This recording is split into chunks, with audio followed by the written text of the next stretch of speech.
வணக்கம் நேயர்களே, விஷன் 9 டிவிக்காக நான் உங்கள் லக்ஷ்மி நாராயணன். இப்போ நம்ம பார்க்கும்போது வார ராசி பலன் 20ஆம் தேதியிலிருந்து 26ஆம் தேதி வரை எப்படி இருக்க போதான்னு பார்க்க போகிறோம். எப்போதுமே சொல்கிறதாங்க, லக்னத்துக்கு பாருங்கள். ராசிக்கு பார்ப்பதை விட லக்னத்துக்கு பார்க்க ரொம்ப பர்ஃபெக்டாக இருக்கும். உதாரணமாக ஒரு மகர லக்னம், விருச்சிக ராசினா நீங்கள் விருச்சிக ராசிக்கான பலன்களை பார்க்குறதோட மகர ராசிக்கான பலன்களை பார்க்கும்போது ரொம்ப பர்ஃபெக்டாக இருக்கும்.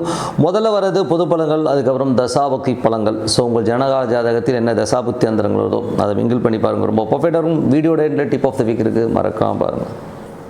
விருச்சிக ராசி. ஸோ விருச்சிக ராசிக்கு வந்து பார்த்தீங்கன்னா உங்களுக்கு ராசி அதிபதி செவ்வாய் வந்து பார்த்தோம்னா உங்களுக்கு வந்து 7ல் இருக்கும்போது வேலையில் நல்ல ஏற்றங்கள் நல்ல லாபங்கள் வர்றதுக்கான வாய்ப்புகள் ரொம்ப நல்லா இருக்குது. ஸோ கொஞ்சம் கெட்ட பழக்கங்கள் இருக்கும், கொஞ்சம் கண்ட்ரோலாக இருக்கிறது ரொம்ப ரொம்ப நல்லது. கொஞ்சம் இந்த போதை வஸ்துக்கள் இந்த மாதிரி விஷயங்களை மனசலனங்கள் வர்றதுக்கான வாய்ப்புகள் கொஞ்சம் கவனமாக இருந்துக்கணும். அதுக்கப்புறம் பார்க்கும்போது உங்களுடைய 2 மற்றும் 5ஆம் அதிபதியான குரு இப்போ வந்து 9ல் இருக்கும்போது இந்த மாதிரி விஷயங்களும் நிறைய பிரயாணங்கள் பண்ணுவீங்க. பிரயாணங்கள் நல்ல லாபங்கள் வர்றதுக்கான வாய்ப்புகள் நல்லா இருக்குது. குடும்பத்தில் உள்ளவரிடம் கொஞ்சம் கவனமாக பேசுறது ரொம்ப ரொம்ப நல்லது. இன்வெஸ்ட்மெண்ட் சம்மந்தமான விஷயம் கொஞ்சம் கேர்ஃபுல்லாக இருந்துக்கிறது ரொம்ப ரொம்ப நல்லதுங்க. 3, 4ஆம் அதிபதியான சனி உங்களுக்கு வந்து 5ல் இருக்கும்போது கொஞ்சம் குழந்தைகளோட பிடிவாதங்கள் ஒரு மாதிரியாக இருக்கும். குழந்தைகளை இடவிடமாக பேசுறது, குழந்தைகளோட நடவடிக்கைகளை கொஞ்சம் மன உளைச்சல், குழந்தைகள் நம்மளை ஏமாத்துறாங்களோட எண்ணங்கள்லாம் இருக்கும். ஸோ அதனால் கொஞ்சம் கேர்ஃபுல்லாக இருந்துக்கிறது ரொம்ப ரொம்ப நல்லது. அதுக்கப்புறம் பார்க்கும்போது உங்களுடைய 4ஆம் அதிபதியான சனி வந்து 5ல் இருக்கிறது வந்து பார்த்திங்கன்னா புதிய சொத்துக்கள், புதிய வண்டி வாங்குற யோகங்கள் இருந்தாலும் கொஞ்சம் கேர்ஃபுல்லாக இருந்துக்கும். எதாக இருந்தாலும் கொஞ்சம் கேர்ஃபுல்லாக. ஏன்னா இன்றைக்குமே சனி புதன் காம்பினேஷன்ஸ் இருக்கும்போது அது வந்து நமக்கு வந்து நம்மை அறியாமல் தோளில் கை போட்டு நம்மளை ஏமாத்துறதுக்கான வாய்ப்பும் கொஞ்சம் கேர்ஃபுல்லாக இருந்தது ரொம்ப ரொம்ப நல்லது. அதுக்கப்புறம் உங்களுடைய 6ஆம் அதிபதியான செவ்வாய் 7ல் இருக்கும், வேலையில் நல்ல ஏற்றமும் நல்ல லாபங்களும் வரதுக்கான வாய்ப்புகள் ரொம்ப நல்லா இருக்குது. 7ஆம் அதிபதியான சுக்கிரன் 10ல் இருக்கும்போது புதிய பார்ட்னர்ஷிப், தொழில் ரீதியான விஷயங்கள், பெரிய வெற்றிகள் வருவதற்கான வாய்ப்புகள் எல்லாமே ரொம்ப நல்லா இருக்குங்க. ஸோ அதுக்கப்புறம் பார்க்கும்போது உங்களுக்கு 8ஆம் அதிபதியான புதன் 9ல் இருக்கும்போது தந்தை சார்ந்த உறவுகள் வெளிநாட்டில் இருக்கணும், சின்ன மன உளைச்சலோ ஸ்ட்ரெஸ்ஸோ வரதுக்கான வாய்ப்புகளும் ரொம்ப கேர்ஃபுல்லாக இருக்கணும். 9ஆம் அதிபதி சந்திரன் சிறப்பான ஒரு நல்ல லாபம் நல்ல ஏற்றங்களும் சின்ன சின்ன அலைச்சல்கள் கொஞ்சம் நிறைய இருக்குங்க.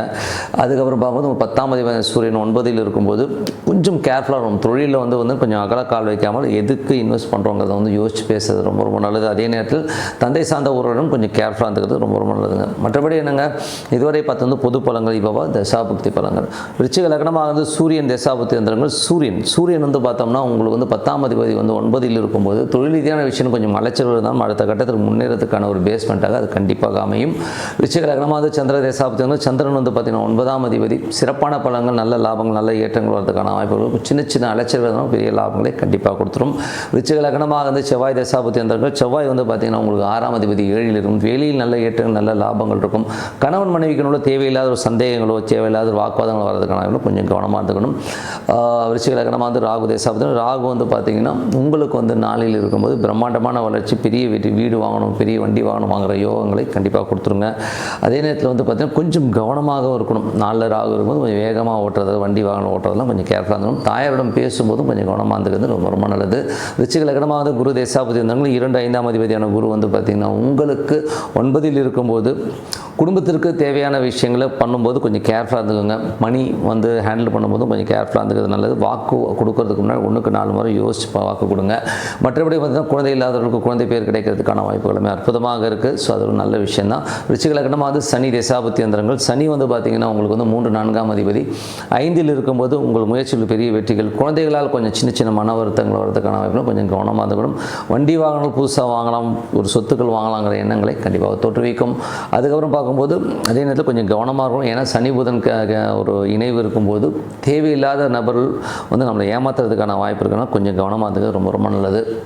விருச்சிக லக்னமாக வந்து புதன் தசாபுக்தி. புதன் வந்து 8ஆம் அதிபதி 9ல் இருக்கும்போது தந்தை சார்ந்த உறவுகள் வெளிநாட்டில் இருக்கவங்க வந்து கொஞ்சம் கேர்ஃபுல்லாக இருந்துக்கிறது பார்த்து நடந்துக்கிறது ரொம்ப ரொம்ப நல்லதுங்க. விருச்சிக லக்னமாக வந்து கேது தசாபுக்தி வந்து கேது வந்து 10ல் இருக்கும்போது தொழில் ரீதியான விஷயம் கொஞ்சம் கவனம் தேவை. பெனால்ட்டி இல்லைனா கொஞ்சம் வந்து இந்த டாக்ஸேஷன் சம்மந்தமான விஷயம் கொஞ்சம் கேர்ஃபுல்லாக இருந்துங்க. தொழில் ரீதியான விஷயங்கள் வந்து கடன் வாங்குற மாதிரி சூழ்நிலை சில பேருக்கு ஏற்படலாம்.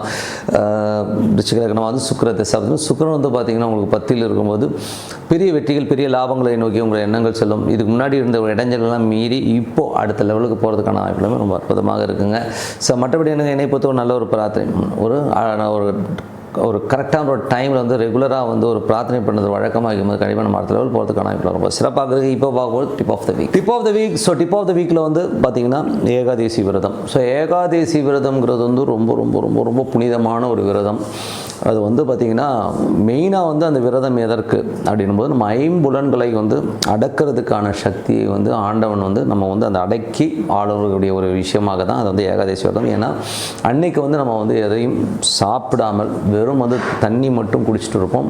சில பேர் துளசி தீர்த்தம், ஸோ துளசி தீர்த்தத்தை வந்து குடிச்சிட்டு வரும். ஸோ அந்த மாதிரி குடிச்சிட்டு வரும்பொழுது நமக்கு இது வந்து பார்த்திங்கன்னா இறைவனை பிரார்த்தனை செய்து ஓம் நமோ நாராயணா ஓம் நமோ நாராயணான்னு அன்றைக்கி ஏகாதசி விரதம் இருந்து அடுத்த நாள் துவாதேசி அன்னைக்கு அகத்திக்கீரை வந்து அகத்திக்கீரையை சமைச்சு அகத்திக்கீரையை வச்சு தான் அந்த விரதத்தை முடிக்கணுங்கிறது தான் வந்து பாரம்பரியமாக வந்து நம்ம செஞ்சுட்டு வர விஷயம். அது வந்து ஏன் பண்ணுறோம் அப்படிங்கும்போது ஏகாதசி விரதம் ஒன்று பக்திக்காகணும் போது நமக்கு வந்து ஒரு மாதத்துக்கு ஒரு நாள் பெருமாளை நினச்சி நம்ம பண்ணுற ஒரு பெரிய விரதன்ற போது இது வந்து எல்லோருமே பண்ண வேண்டிய ஒரு விரதம். ஸோ அந்த மாதிரி ஒரு விரதமாக இருக்கும்போது அது வந்து உங்களுக்கு வந்து ஒரு நற்பலன்கள் பெருமாளுடைய கடாட்சத்தையும் கொடுக்குற ஒரு விஷயமாக இந்த ஏகாதசி விரதம் இருக்கும். அது வந்து ஃபிசிக்கலாக நமக்கு எந்த மாதிரி ஒரு விஷயத்தை கொடுக்குதுன்னா ஒரு நாள் முழுவதும் நீங்கள் வந்து பட்னி கிடந்து பெருமாளை சேவிச்சு பெருமாளே அப்படின்போது உங்களுக்கு வந்து அந்த பசியுடைய கொடுமை என்னங்கிறது வந்து முதல்ல வந்து உங்களுக்கு தெரிய வரும். அந்த எரியுது பார்த்திங்களா, கப்பான்னு உள்ள ஒரு அக்னி இருக்கிறத வந்து நீங்கள் வந்து உணர முடியும். அந்த மாதிரி அக்னி இருக்கிறதை உணர்ந்து மற்றவங்களுக்கு நீங்கள் வந்து ஹெல்ப் பண்ணணும், ஒரு உணவு அளிக்கணுங்கிற ஒரு எண்ணம் வர இறைவன் கொடுத்த ஒரு இடம் தான் ஏகாதேசம். ஏன்னா இதில் வந்து இந்த பாயிண்ட்டும் இருக்குது. ஏன்னா மற்றவர்கள் பரிசையை நம்ம நினைக்கிறதே கிடையாது. நம்ம வசதி வாய்ப்புக்கு 3 வேளை வந்து நல்லா சாப்பிட்டான் ஏன்னா எப்படியோ போய் தொலைகிறான் அப்படின்னு சொல்லிட்டு அப்படி கிடையாது. அன்னம் அந்த அக்னி வந்து வயிற்றில் இருக்குது, மற்றவாளுக்கும் நீ வந்து இது கொடுக்கணும் அப்படிங்கிறதுக்காக தான் இந்த ஏகாதசி விரதத்தில் அந்த பசியின் கொடுமையை நீங்கள் வந்து அனுபவிக்கும் போது நீங்கள் உணர முடியுங்கிறது வந்து முக்கியமான ஒரு விதி. அதுக்கு அடுத்தது பார்க்க போனீங்கன்னா உடலும் பார்த்திங்கன்னா உங்களுக்கு வந்து ஒரு மாதம் ஃபுல்லாக நீங்கள் சாப்பிட்ட சாப்பாடோடைய நிறைய கழிவுகள் இருக்கும் உள்ள. அந்த கழிவுகள்லாம் வந்துன்னா நீங்கள் ஒரு மாதம் ஃபுல்லாக வந்து அந்த சாப்பிட்டதுடைய ஒரு விஷயம் வந்து நீங்கள் அப்படியே ஒரு காலகட்டத்தில் ஒரு மாதத்துக்கு ஒரு இந்த விரதம் இருக்கும்போது அந்த கழிவுகள்லாம் நீங்கிடும். நீங்கள் வேணால் பாருங்கள், அந்த விரதம் இருந்து அடுத்த நாள் நீங்கள் வந்து அது மோஷன் போகும்போது அத்தனையும் கழிவாக இருக்கும். கழிவுனா ஒரு ரொம்ப மோசமாக இருக்கும் அது நினச்சுமே. ஏன்னா வந்து சாப்பிடாமே இருந்தனால அது இருக்கிற அது எல்லா கழிவும் வெளியில் வந்துடும். அதுக்காகத்தான் என்ன பண்ணுவாங்கன்னா அகத்திக்கீரை சாப்பிடுவாங்க. அகத்திக்கீரை வந்து உள்ளே இருக்க அந்த கழிவுகளுடைய பாய்சன் எல்லாத்தையுமே கிளியர் பண்ணி கிருமிகளை வந்து அழிக்கக்கூடிய ஒரு தன்மை அகத்திக்கீரைக்கு இருக்குது. அதனால தான் வந்து பத்தியம் பண்ணுறவங்க வந்து அகத்திக்கீரை சாப்பிடாதீங்கன்னு. ஏன்னா வந்து எல்லாத்தையும் முறிச்சிடும், எல்லாத்தையும் முறிக்கிற ஒரு சக்தியும் அகத்திக்கீரைக்கு இருக்குது. ஸோ அதை வந்து பண்ணும்போது டோட்டலி உங்களுடைய உதாரணம் சொல்கிறோம்னா ஒரு செயின் ஸ்மோக்கர் இருக்காருன்னு வச்சுக்கோமே, ஒரு மாதம் ஒரு ஏகாதசி விரதம் இருந்துட்டு ஓகேங்களா, அடுத்த நாள் ஒரு அகத்திக்கீரை சாப்பிட்டு பாருங்களேன், இருக்கிற அத்தனை நிக்கோட்டினும் வெளியில் வர்றதுன்னு அவர் கண்ணால் பார்க்க முடியும். அவ்வளோ கருப்பாக இருக்கும், அவ்வளோ கோரமாக இருக்கும்னு வச்சுக்கோமே. உங்களுக்கு எப்படி தெரியும்னா, நான் இதை டெஸ்ட் பண்ணியிருக்கேன். நான் ஒரு பீரியடில் ஸ்மோக் பண்ணும்போது நான் இதை டெஸ்ட் பண்ணும்போது நான் பார்த்துருக்கேன். அதை வச்சு சொல்கிறேன், அந்த நிக்கோட்டின் வெளியில் வர்றதே பார்க்கலாம். அவ்வளோ ஒரு உயரிய ஒரு விரதம் தான் அந்த ஏகாதசி விரதம். எல்லோருமே உடலாலும் மனதாலும் ஒரு பெரிய தெம்பளிக்கக்கூடிய உங்களுடைய இதோட எஃபெக்ட் வந்து அடுத்த நாள் தான் தெரியும். ஆனால் என்னென்னா இதில் வந்து ப்ரெஷர் மாத்திரை போடுறவங்க, சுகர் இருக்கிறவங்கலாம் வந்து இந்த ஏகாதசி விரதம்லாம் எடுத்து ரிஸ்க் எடுத்துக்காதீங்க. ஏன்னா வந்து சில நேரத்தில் வந்து சில பேர் கிட்னஸ் வர்றதுக்கான வாய்ப்பு இருக்குன்னா அதெல்லாம் அவாய்ட் பண்ணிக்கோங்க. மற்றபடி நீங்கள் திடகாத்திரமாக இருக்கும்போதே பெருமாளை சேவிக்கணும், பெருமாளோடு அன்பு பாராட்டி இறைவா நானும் வந்து அந்த பசியின் கொடுமையை தெரிஞ்சனால மற்றவங்களுக்கு உதவணுங்கிற எண்ணங்கள் வரும். அது மட்டுமல்ல உடலில் உள்ள அத்தனை கழிவுகளும் வெளியில் போகிறதுக்கான விஷயங்களாக அந்த ஏகாதசி விரதம் இருக்குது.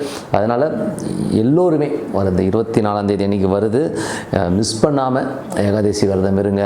அந்த மாதிரி விரதம் இருக்கும்போது உங்களது ஜென்மாவின் அத்தனை கர்மாக்கள், உங்களது பாவங்கள் மட்டுமல்ல மற்றவங்களுடைய கஷ்டங்களை உணரக்கூடிய ஒரு விஷயமாக இருக்கும். உடலும் தூய்மை அடைகின்றது உண்மையான விஷயம். எல்லோருமே இதை கடைபிடிங்க சொல்லிட்டு உங்களிடம் விடைபெறுவது உங்கள் லட்சுமி நாராயணன். நன்றி, வணக்கம்.